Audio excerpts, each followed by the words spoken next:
Welcome inside our Flame Central podcast powered by Alcova Mortgage Studios. Right. Thank you guys for being here. Thank you for being here. Thank you for being back. Thank you for being here. I'll tell you, Joe, every week there was like a little tear in his eye when he showed up. 2 weeks. He's like, she's not back yet? Where's she at? Where's she at? But then even, can we say it? We found out even, I'm getting emotional. Matt, can you?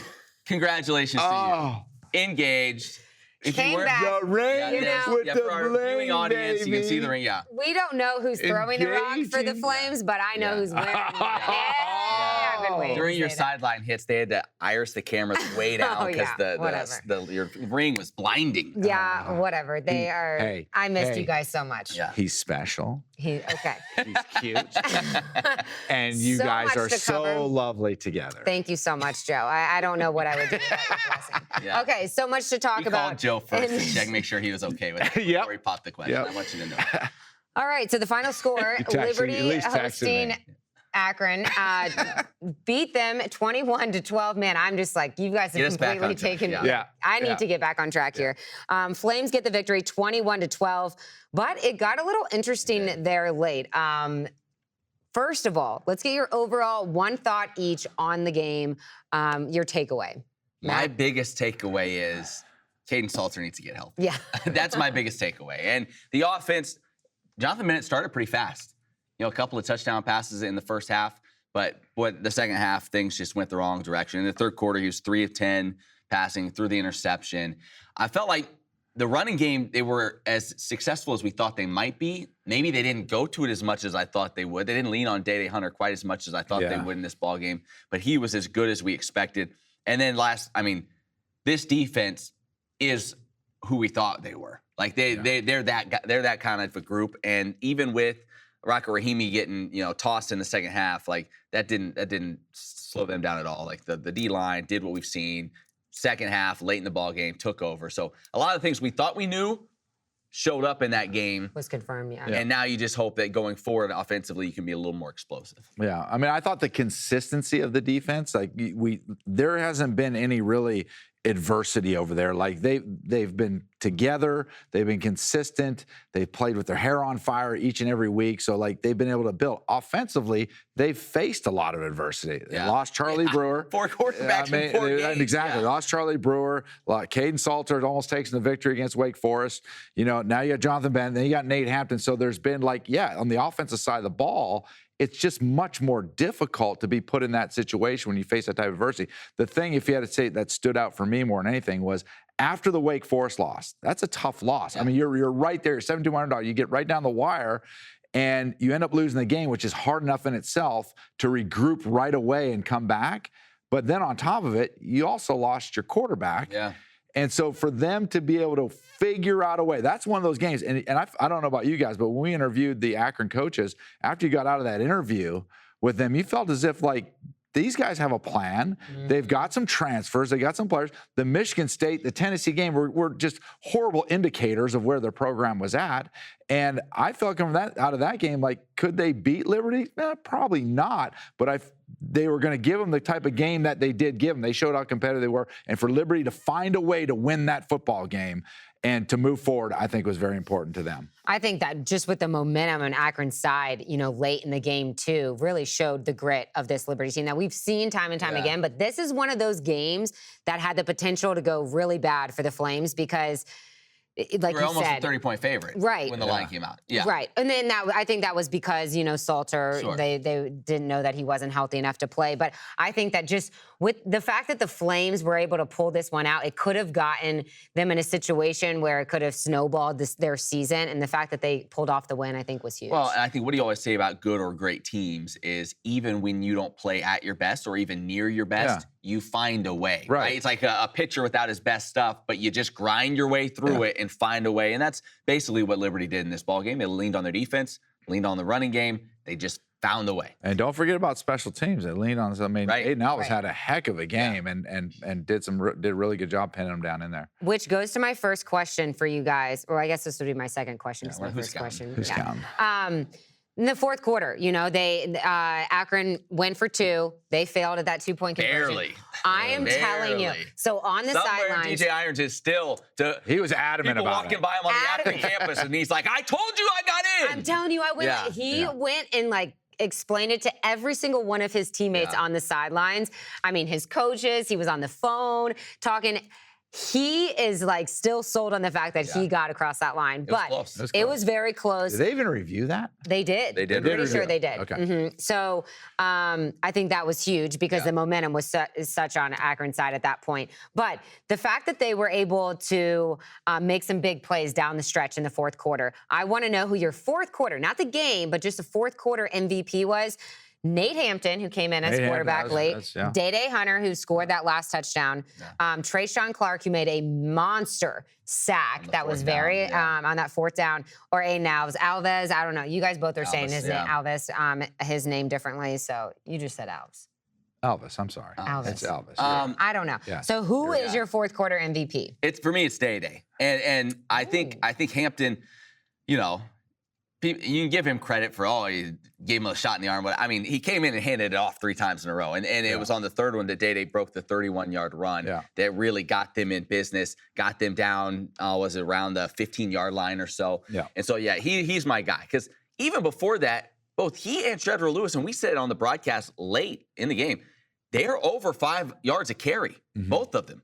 But they just weren't kind of consistently getting the football. And on that drive, you bring in Hampton, and we thought, okay, are they going to sling? Are they just going to let this kid just go? And instead, no, 3 straight handoffs. You get 1 yard, you get 5 yard, bang, 31, and then you're set up to score. And so for me, Day Hunter really for a second game in a row showed you the kind of back he is. And that's, I mean, they didn't give Shedro a lot of carries. TJ Green not back quite yet. Yep. They've had to lean on him, and he's had to be that good to keep him in these games. And did you know his birthday was on Friday? Was it really? Yeah.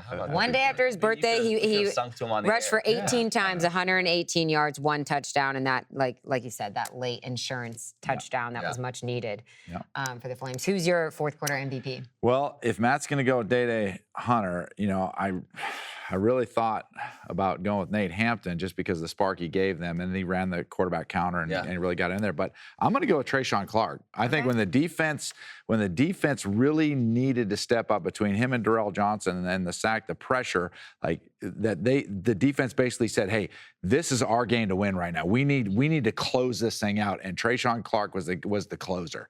And I really feel as if the defense is the one who really won the football game, led by Trayshawn Clark. So I'm going to go with him. Honorable mention though for Aiden Alves because no doubt. Pinned him at the 1. He pinned him at the 1 late, and that was huge. I think that was kind of the dagger. And he is punting the ball really well. Really well. We've come a long way down inside the 20. He has been very good at that. But we're talking as we're walking out of the stadium Saturday night.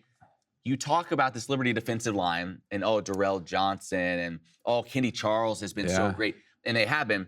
Trayshawn Clark has kind of become underrated in a lot of ways, and he's been here, which is crazy. He's been here a long time. He's been super successful throughout his career, but I think we've kind of started talking so much about those other guys.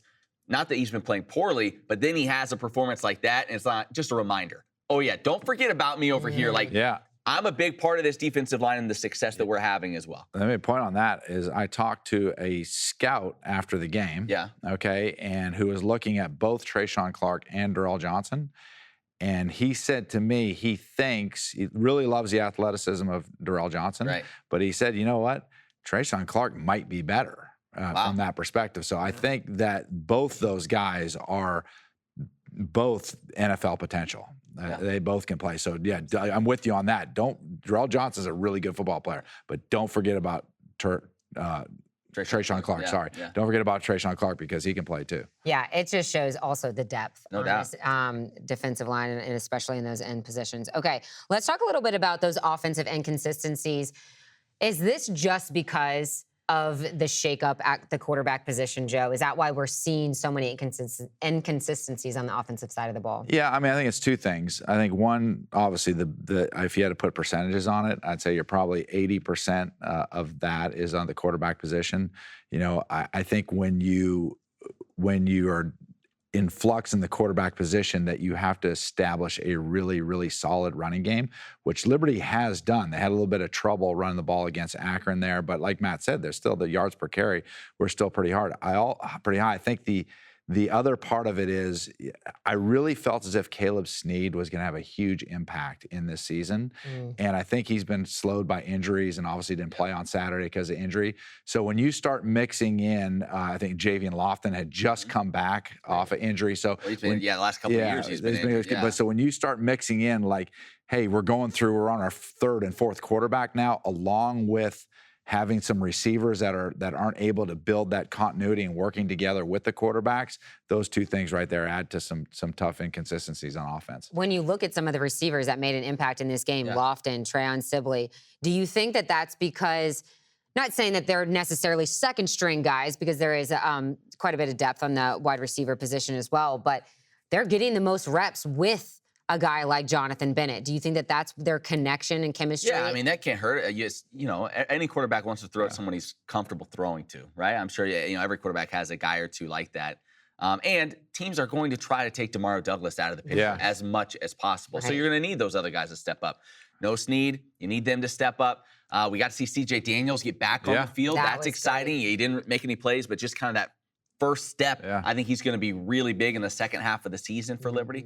Was that Sibley? Is that his first catch? Then it was actually second. He actually had a touchdown the year before, but he was from Akron, so that was kind of cool. But I just think, and I know Hugh Freeze as well said, the offensive line graded out the worst of any game this year. So put that in there as well. But not many teams go down to their third and fourth quarterbacks and have success. Right. You know what I mean? So like we're saying, what's wrong with the offense? Well, everyone would be saying that given this situation, and a lot of them wouldn't be sitting here after a win. You know what I mean? A lot of them wouldn't be sitting here 3-1. So it tells you about what Freeze and Kent Austin are doing coaching them up. Also tells you about the talent that's in this program, that you can still win with your third and fourth option. But in some ways we should probably, I think we've been spoiled, but we should probably kind of step back and be like, well, yeah, I guess this is what you should expect. There should be some struggles. It should be harder than it would be if you had, when you had Malik Willis out there for the last 2 years. Yeah. One thing I want to point out about these quarterbacks is just their relationship. You can tell that they have grown so much together. And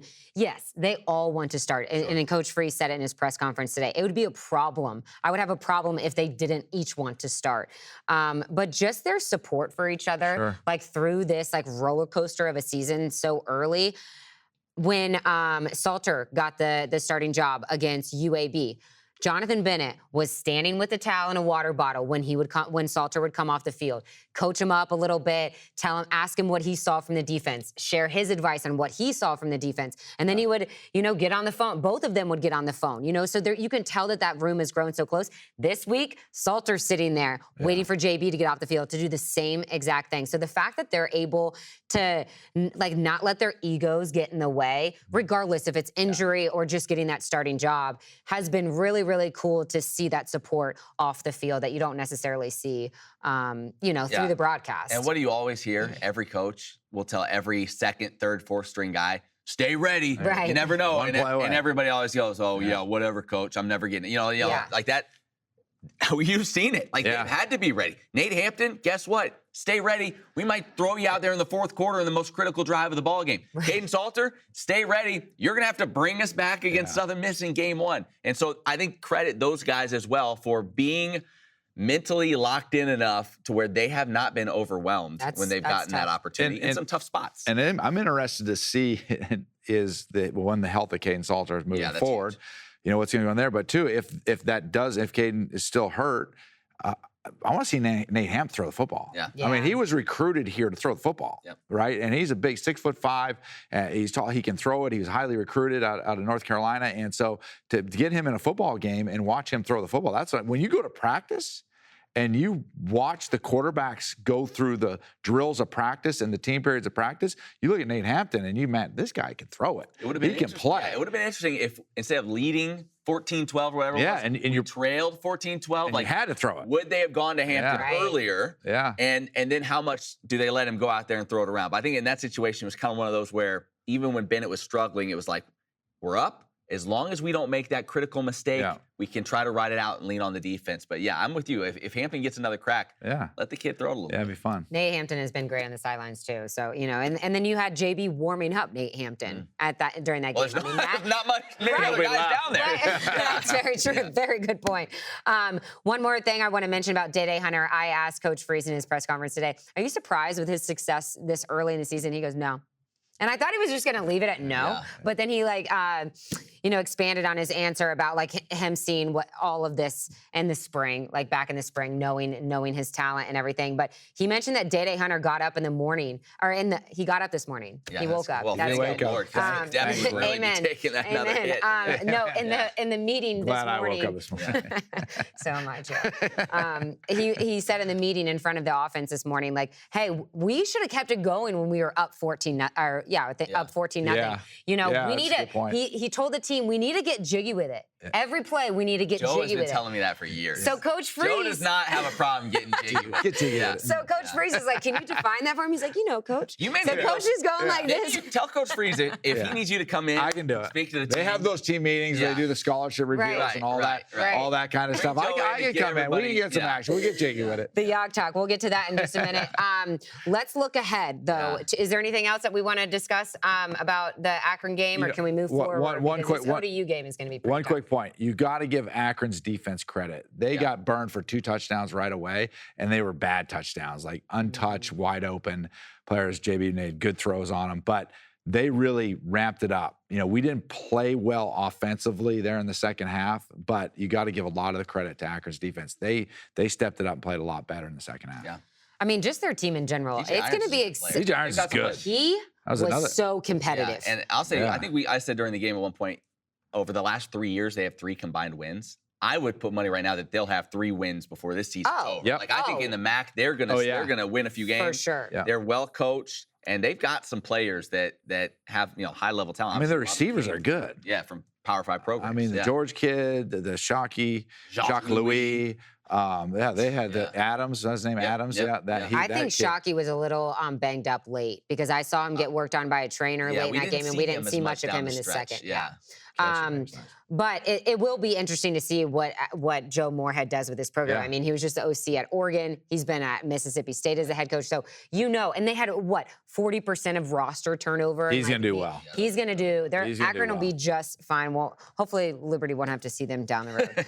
Okay, let's look ahead to ODU Commonwealth Showdown. Matt Warner gave me that. Right. Couple Commonwealth showdowns this year for Liberty. Yep. Importance of Caden Salter being healthy and available for this game. Hugely important. Hugely important. And not just because of all the reasons that we already think about, but do you have our Doppler, our weather the Doppler radar screen? What's the 83% chance of rain because they're thinking that hurricane's rolling in. Some sources expect 3 inches of rain. It's a 6 p.m. kick, so I don't know if that's late. I think that the rain is coming later because when you look at the forecast for Sunday. What's the barometric pressure? Emily Austin reporting live. Doppler radar screen. Yeah. I got some pretty cute rain boots, so if they need me to do the game, I am here Your for galoshes. You. But because of that, I think Caden Salter is that much more important because when it's coming down like that, if it is a steady rain, throwing the football can be a struggle. You want a guy that can create with his legs. And as we've talked about before, it's just that extra factor of teams have to prepare for him. And Jonathan Bennett, while he can do a little bit of that, not nearly the athlete. And so defense is just kind of you don't worry about it. If he wants to run it, okay. Salter, he can take it at a house. Right. And I think with rain and some wet conditions, that could be critical. So Liberty needs Caden Salter. That's their guy, right? Yeah. Well, you're looking to, get a house mortgage. Well, guess who your guy is? Oh, boy. This guy, Joe Yock. He's even got a new Howard, because the Flame Central podcast, I don't know if you've heard. Joe, this red light is you. He's still working on that. He's your mortgage guy, not your on-air guy. How can they get in touch with you? I'm just joking. How can they get in touch with you, Joe? Because you're a pretty popular guy. I know you send me to voicemail all the time. So how do we get in touch with you? Just keep it simple. Yeah. Just Google my name. Go on the Google machine. Just you got to spell it because I got you. I misspelled it last week. I know. I know how to spell Yacht. I thought it was with a K. Yeah, that's what I said. Good, solid German name. Jauch. Yock. Yock. Joe Yock. Put it on the Google. boom, go to the website, give me a call. We'll get you all squared away. Joe Jauch. Jauch. That's how they say in German. Is that right? Okay. Jauch. Okay, good. I would know how to type that. Jauch. Right? We're very popular over in Germany. Yeah, is that right? That's a big deal. It's a big deal over in Germany. Okay, so that's how you get in Go on the Google machine, Google the name, take you to the website, give me a call, we'll get you all squared away. It's almost what, Matt? Too easy. It's almost too easy. It's almost too easy. Well, we thank you for powering the Flames into podcast. I don't know what we would do. There's no better podcast of power. They asked me, do you want to power Joe Rogan's podcast? I said, no. No, of course not. Why would I want to do that? I've got the Flames. One Joe is enough. All right, let's get the train back on the tracks. Coach Freeze just said in his press conference about this ODU matchup, total 50-50 game. He said that this team actually reminds him of his own team, this Liberty team this year. They're athletic, they're deep, probably the most complete team. Wait. Say it again. Go back. Who said this? Coach Freeze. He's the head coach of the Liberty football team. He said what? He said what now? Talking about ODU? That this team reminds him of Liberty. Oh, okay, gotcha. You got me off track there a little bit. Jauch. Jauch. So the nation. Okay. But he said that this ODU team is athletic, deep, probably the most complete team they've seen this season. Remember, they played Wake Forest. Okay, do you agree with that? Can I put out my take every coach with a grain of salt? Warner's take of the week. Give it to us. Warner's take of the week. Here's what they do. Every coach says, boy, this might be the best team we've faced all year long. And then you pick, they have a good, wide receiver. Oh, this is probably the best receiver we've seen all season long. And then after the game, if it's close, then the coaches say, that might be, that's the best team we've played in 2.5 years. And so the coaches always do this. So you take it all with a grain of salt. But I was just trying to make the podcast better. Hey, no. I do think it's a tough test. I do. Now they have struggled offensively. Their last game they came back to beat Arkansas State, scored 29. That's the most they've scored this year. Only 20 against Virginia Tech, 21 against East Carolina, 14 against Virginia. They have not run the ball effectively at all this season. In fact, this year they averaged 2.3 yards per carry. Oof. That's kind of what Akron was coming in, right? Yeah. Which again, rain. There you go. That's an advantage. The one thing that you have to watch out for with this team, especially their receiver, Ollie Jennings, he is second in the NCAA in receiving yards. All right, other quarterback, Hayden Wolf's 954 passing yards. 559 of those are to Jennings. That's almost 60%. Wow. I did the math because we could take the next step here on this show. We always do the best we can. We do good math at Alcova Mortgage. That's right. So he's the guy. If you can slow him down, it seems like you're going to have a great chance to slow this offense down. Yeah. Wait, but there is a tight end, or there's a tight end on this team too that's like 6'9", Coach Freeze said. So that might be a matchup problem, but that's not. That's not. No, okay, I mean this kid. That would be even worse if that was. He's 6'2", kid out of Richmond. But so who's going to match up against this guy? Well, I mean, I don't know that. I mean, you'll see Meganson on him certainly, but the one thing too to think about. Yeah. You'll have no Rocket Rahimi in the first half. Well, yeah. I would hope that they'll have him because they're appealing. Obviously, folks who don't know, he got thrown out for targeting, an awful targeting call. I thought it was I was bad bad call to throw him out. Sure, it was a penalty. It was he slid and he shouldn't have hit him, but it was not an ejection worthy hit. Yeah, so, that was tough. Hopefully they appeal that and they get him back. But do you want me to cut through the chase on all this? Get right to it. You want to get right to the point. Liberty's defense is going to put the smack down on ODU's offense. Okay. And the Flames are going to take care of business. It's going to be the best game they play of the season, and they're going to win by 14 points. Wow. Is that your bold prediction? I'll put it down for bold prediction. Just put it down. All right, he's closing Just put it down. I'll close you out. Okay. Now, Kevin Caden Salter play. That could change. Yeah. Man, I would tell you, because you were making a point about the rain.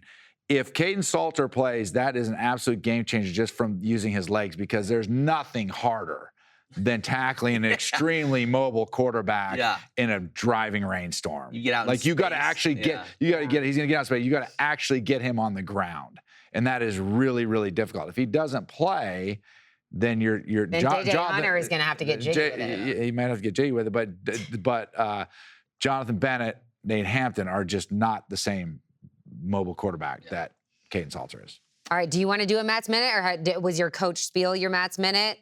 No. We need a Matt's Minute. I don't know. What do you want from me here? I kind of gave you my ODU thing already. Okay. All right. I didn't know if there was like a story at home, your dog's tails looking a little rough. Oh, yeah. I don't know if you've killed any rattlesnakes. I don't know about lately. Scout. Tail injury. Scout's come off a tail injury? Yeah, coming off a tail injury seems to be Game back to 100%. time decision. Back to 100%. Oh, okay. So He's healthy. Good. Yeah. He's healthy. We think it's rudder tail when dogs swim too much, but his dog Scout doesn't swim. So I don't know what we're that not really is. sure. Joe, Yes. give me some Yak talk, or are you all? Well, I think for Yak Talk is that Liberty is so in flux at the quarterback position right now that they've got to find a way to figure out what they're going to be until this whole Caden Salter stuff works. Because not only is Caden Salter back, you could tell by the language in the press conference that Coach Freeze had that there is still a ton of work to be done with Caden Salter in his mind. So in that team, in the process of figuring all that out, whether it's Caden Salter, whether it's Jonathan Bennett, whether it's Nate Hampton, you got all this stuff like all up in the air, right? Okay, well, while you're figuring that out, who do you want to be? And I think what that really comes down to is, hey, Day Hunter is going to be our guy, right? And first, we got to get TJ Green back. Mm-hmm. And then I also think is a guy that they really haven't done much with so far this year in this part of the aspect is getting Shedro Lewis involved in the passing game. Yeah. Because he's such a good receiver out of the backfield. It's easy to get the ball to him. It helps. It's easy throws for quarterbacks to be able to get the ball in his hands, and he has a great time making people miss. He's a guy. Yeah. If you get into let's say Caden Salter doesn't play, okay? You get into a downpour on this Saturday. Well, the next guy I'd want the ball in the hands of, well, Day Hunter, obviously, but is Shedro Lewis, because he's going to be the next guy that's hardest to tackle in space. So it's sort of like, while all this influx is going on about the quarterback position, well, then what's your core going to be? What do you want your core to be? And that's what they really need to figure out. And I think it comes down to the running the football. Obviously. As far as the injuries, Coach Freeze is hopeful. Caden Salter will be available. TJ Green has dressed the last 2 games. They're just trying to, bring him back slowly, I think. But you also have like Day running the ball so well, Shedro running well too. I thought of a minute. Or give him a minute. 20 seconds. Give him 20 seconds. Real quick. Nasir, he should be. Coach is hopeful on his injury. Line, they hope is going to be healthy as well. Does not sound like Caleb Snead will be back for a little bit, which it's just a loss because he had his best game of the year against Wake Forest. But yeah, CJ Daniels is back, so hopefully he can kind of get back to his old ways. My last thing would be, don't discount the motivation that Old Dominion has going into this game. Liberty has played them twice since moving to the FBS. First FBS game for Liberty, they smacked them 52-10. Then last season, smacked them 45-17. And Liberty has put it to them the last 2 times they played. And Old Dominion beat Virginia Tech, narrowly lost to Virginia. This is kind of one of those, where do people stack up kind of game? Measuring stick, kind of like where in Virginia, when recruiting is important and all of that, you want to be able to kind of hang down on your wall and go into recruits' home and say, oh yeah, took down Virginia Tech, took down Liberty. You want to be able to point to those things. They're going to be very, very motivated in this game. Absolutely. Yeah, and from that part of it is also what it does for Liberty, if Liberty can put another smackdown on them, is Liberty looks at it and goes, listen, we took Wake Forest to the wire, down to a 2-point play, right? Yeah. Wake Forest in the following week has to go to double overtime and lose to Clemson, right? And then if Liberty can come in and beat Old Dominion, who's beat Virginia Tech, and Liberty's defense obviously playing the way that they're playing, it does send a great message for Liberty University recruiting, the program, everything involved. And you will be heavily favored in the 2 games after that, and you have a chance to, as we've said, get to bowl eligibility before you even hit the tough stretch in your schedule. Which is like, it's a big one. Yeah. This is a big one. This is very big. It's a big one. It's a big one. Well, hopefully, if you guys need us to call the game, we're available, right? We're ready. Boys, we're ready. Before we go, your bold prediction, I'm saying Day Hunter gets 3 touchdowns on Saturday. Oh. Yeah. Last week's bowl. Last week's bowl you just said you already did your bold prediction. I did. That's right. All right. 14. Yeah. My bold prediction is by 14. Shedro Lewis finally pops one 50-plus yard touchdown run. Ooh, nice. I think you had that bold. I'm gonna keep taking it. Keep taking it until he gets it. Did your last week's bold prediction? I said Day get 200 yards. You said Day get, so you were. But he got 100. I got halfway there. Mine was related to halfway there. Yeah, so that didn't happen. Didn't know. I thought it was CJ Yarborough. No, it wasn't. Snead. That was a couple weeks ago. You guys make up stuff all the time. One quick story. It's bold. It's a prediction. It's bold prediction. One quick story about my engagement. That's yes. I was get out of here without. No. Matthew Warner, listen to me. Here's what I have to say to this. Here's what I have to say to this. Yes. And yes, go. Okay. So we're on the beach in Italy, right? Oh, all good stories begin that way. And I'm like, it's this place where you can like jump off the cliffs. We're like jumping off cliffs into the water. It's the Smith Mountain Lake. Then I'm parched, I need some water. Yeah. So I asked Jason to go get me a drink. Sure. And he comes back. And we're just sitting there on the beach. And he goes, okay, here you go, babe. And I turn and I'm like, thinking that it's my drink. I'm tearing. That's how it went down? Yeah. That's how it went down? Okay, here you go, babe. I'm like, anything else there? No, he had a whole like sweet spiel after that. But the jewelers, not like how Alcova Mortgage will treat you. Yeah. The jewelers wrote down the wrong ring size. So I know, trying to get it over my knuckle, that I'm like, this is tough. This is too small. Well, you'd also eat but I need an amount of pasta. This is a great point, Matt Warren. This is very. Before we blame it, hold on, time out. Emily, before we blame it on the jewelers, okay? Can we get a talk about how much pasta was eaten during this trip? Might have been a few pounds. So I didn't realize. I didn't realize how many courses they ate over there. So when I showed up to a family restaurant, no menu, they go, "How hungry are you?" I'm like, "I'm starving." Yeah. And then they had 3 plates, and I'm like, "Oh, thank you. That was a perfect amount." He goes, "Man, this is like course 1. Yeah. You have." Give 5 it a couple more weeks. Courses. Give it a couple weeks. You'll be back to your regular. I shoved this ring on my finger at the beach, and my finger is immediately bright red. But I'm like, oh, it'll be fine. It'll be fine. I knew it couldn't be fine. Yeah. Back in Boston, I'm playing catch, jammed my finger, had to get my rings. My finger got jammed and swole with the ring on. No, this was back in the day. So they had to cut. I had to go to the like mini walk-in ER and cut my rings off. So I'm having flashbacks of this. So I'm sitting with a cup of ice water on my head for an hour, trying to get my finger to like go down because we're about to have to go to the ER to get my ring cut off. This ring. Would that have not been a fantastic? Jason's over there. I'm crying. What? I gotta get this ring off. I'm squirting all this like dishwasher detergent all over. You got panicky. You can't get panicky. Don't panic. So I eventually get it off, and I couldn't. And it was. Did you really get crying? Oh, I was a basket case, and Jason was starting to change his mind. I was gonna say. Maybe we just. Maybe let's go ahead and get that ring off. Yeah. Let's go ahead and really get that ring off. Yeah. So I had to get it. It was a half a size wrong.